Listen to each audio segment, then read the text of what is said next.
How to log in into Quant tax account.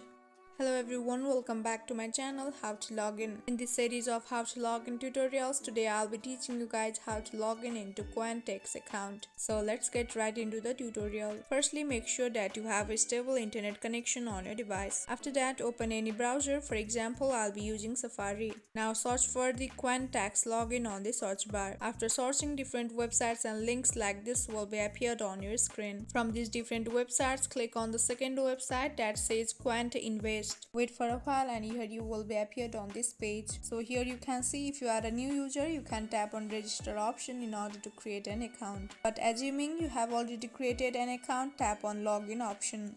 Now enter your username and password in order to log in into your account. In case you have forgotten your password, you can tap on forgot password option below the login. So enter all of your details and click on login and you are good to go. In this very easy and simple way, you can log in into your account. I hope you guys found this video helpful. Don't forget to drop a like and subscribe to my channel. Thank you.